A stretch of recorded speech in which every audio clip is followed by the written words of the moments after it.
Hello, in this video I'm going to show you how to make hoisin, and I will make some suggestions for recipes and ways that you can use your sauce.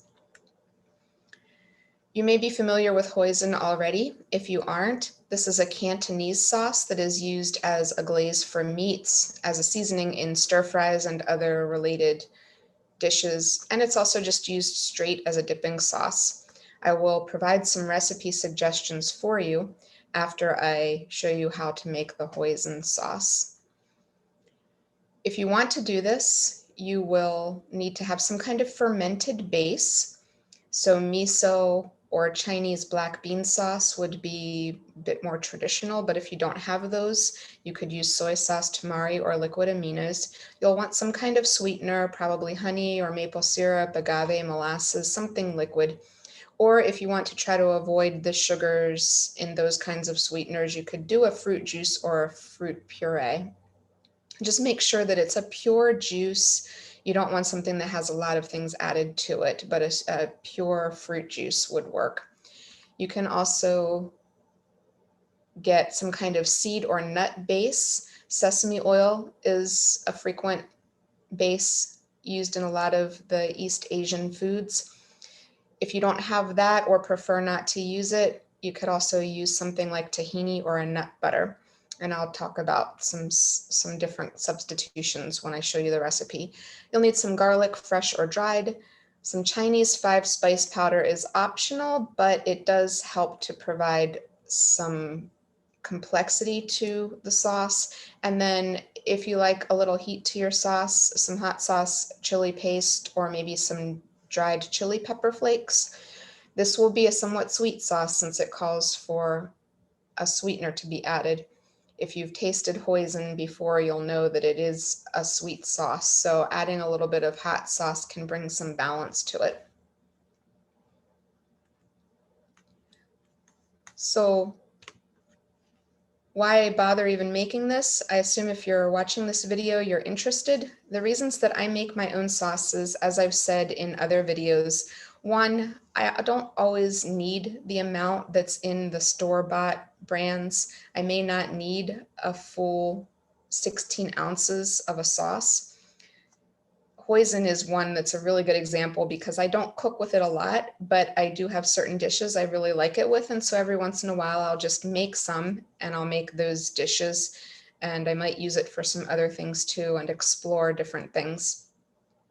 It does keep in the fridge, especially if you are using dried ingredients, if you don't go for fresh garlic, but everything that you're using is something that's fairly stable, even in the refrigerator. It'll keep in the fridge for months, or you could even freeze it. So that's one reason I can keep it in the fridge and I don't have as much that's there that I'm thinking, oh man, I need to use that before its expiration. The other reason is that I try to avoid a lot of the additives that you might find in the store-bought brands. So no artificial food colors or flavorings or things like that. This is just ingredients that you can buy separately in the grocery store or at the market, or even maybe grow in your garden sometimes or make for yourself.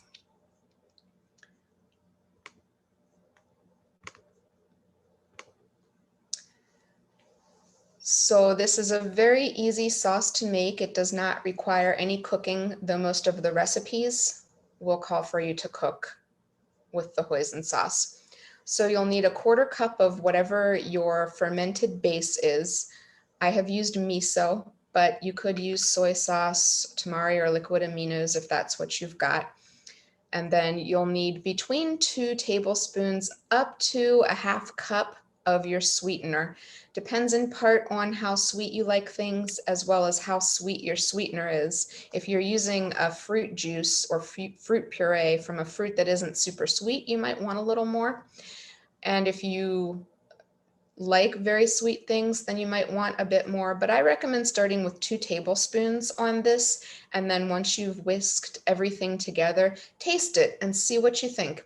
If you want it to be a bit sweeter, you can add a bit more. If it's already maybe even just a little sweeter than you'd like it to be, maybe add a little bit more soy sauce or if you haven't used any soy sauce yet, you could add a little bit of that or the tamari or liquid aminos, just a little bit in increments. You can also add a bit more hot sauce if you are adding that and want a little bit of heat. Depending on your preferences, adding one or both of those in increments can help to balance out the sweetness if you find that even 2 tablespoons is too much. But otherwise, you can play around with it. Since it's not requiring you to cook anything, you can adjust ingredient amounts and see what you like best.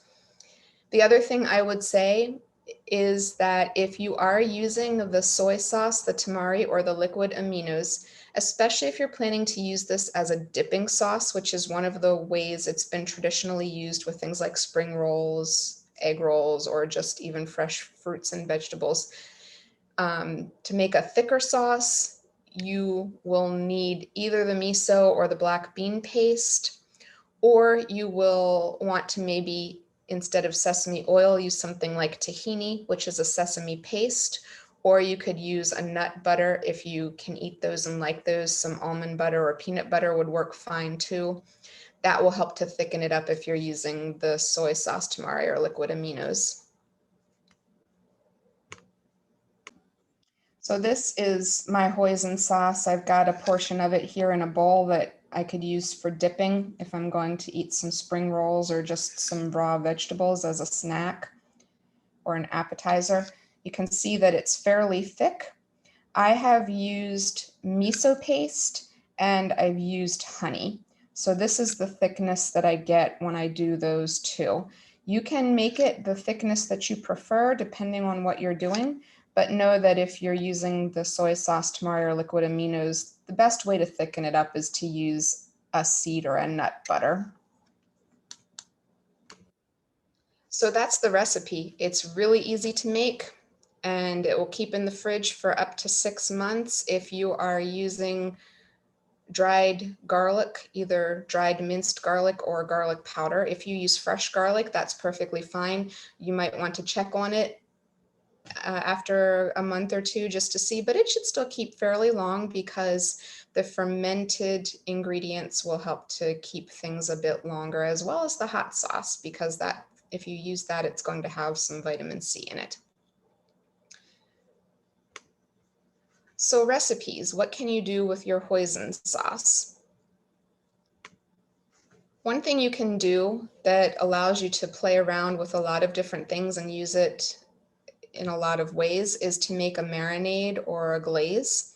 And I've given you 2 recipes here that you could try. A Chinese style marinade would mix hoisin sauce with soy sauce, tamari, or liquid aminos and some vegetable oil. And you would just want to mix equal portions of those. I used it to marinate some tofu, which I can show you. And with that, I did about a tablespoon of each. And I just marinated the tofu for about an hour and a half in this case till I was ready to cook it. And I cooked it on the stove top, but you can use it on the grill. You can roast things. You can put them on an open flame, whatever you prefer. And it adds a nice flavor to different kinds of foods. You can use it for meats, for seafood, for tofu like I did, or for vegetables. You can also make a glaze, and you can glaze something like skewers if you want to grill or roast skewers, or you can just use a glaze on a vegetable that you want to roast. I have used it to roast some carrots that I can show you. In both cases, it's again very straightforward. You just mix everything and then you cook whatever you're cooking for the appropriate amount of time, depending on what it is. So for the tofu, I only had to cook that for about 10 minutes, but I roasted some carrots that took me more like 40 to 45 minutes to roast with the glaze. So here is the tofu that I cooked in the skillet yesterday. As you can see, it's gotten a nice color from the hoisin sauce because the hoisin is usually fairly dark in color from the fermented ingredients, as well as potentially from the sweeteners, because tofu is white when you get it. And so this made for a nice colorful and flavorful dish. And here are the carrots that I roasted with the glaze. You can see that some is darker, but that's because I mixed purple and orange carrots. It's not because of the glaze being darker on certain carrots. You can play around with these. I like spicy and hot foods, so for the glaze, I actually added some hot sauce as well. And I put more hot sauce in my hoisin to begin with too, because I like it pretty hot. But for the glaze, I added even just a little more hot sauce. So you can do what you want. If you like hot things, you can add hot sauce or chili pepper flakes or something like that to your marinade, to your glaze. Play around with it. If the ingredient is already in the hoisin, or if it sounds like it's worth trying, you could certainly give it a try and see if you like it. I've already mentioned it can be used as a dipping sauce. You don't have to use it in the more traditional way with the egg rolls or the spring rolls. You can just get some fresh vegetables and dip.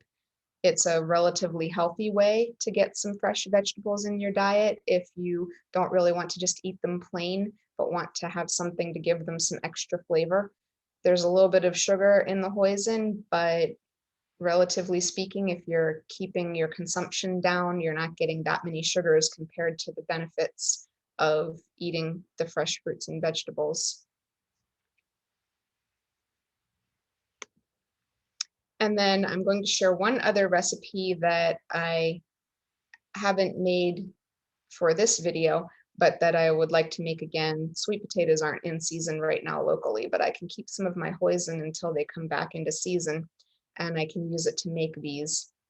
This is a really great recipe if you like kung pao beef or kung pao chicken. You can try the kung pao potatoes. I like to do it with sweet potatoes because there's a nice balance of spicy and sweet, but you can also do it with regular potatoes, whatever you prefer. And I'm not going to show you how to do the recipe since I don't have the potatoes today, but it's a fairly straightforward recipe if you have some hoisin.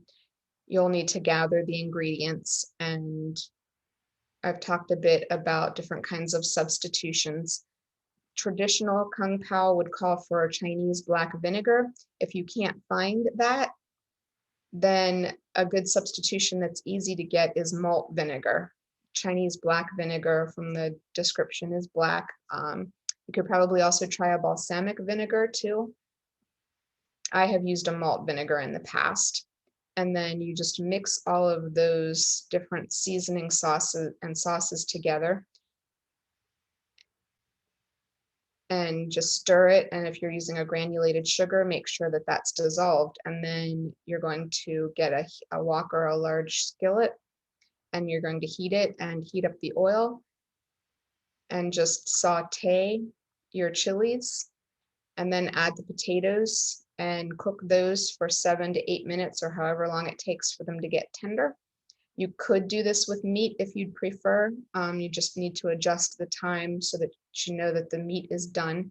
If you're doing chunks of chicken, for example, it will take a different amount of time. And then once the potatoes are tender, you just create a well and you saute the white part of your spring onions and your garlic and your ginger. And then you just mix everything together along with your sauce that you've set aside, and you can add some roasted peanuts or cashews if you want, but you don't have to. This is a great recipe to complement whatever it is you want to eat as a protein. Or if you want to try it with the chicken, you can do that as well. Kung Pao calls for the hoisin sauce, so that's one way you can use it. There are many others though, so once you've got your hoisin sauce and you see how much you have, you can look around. The libraries have lots of Chinese cookbooks, so you can check those out. There are plenty of recipes as well on the internet. And don't be afraid to look for different hoisin recipes too. There are a lot of regional varieties to hoisin, and I've given you one basic recipe that you can start with, but you can certainly look around and find others that might better suit your tastes and the things that are in your pantry. I hope the video has been helpful and that you're able to enjoy your hoisin sauce.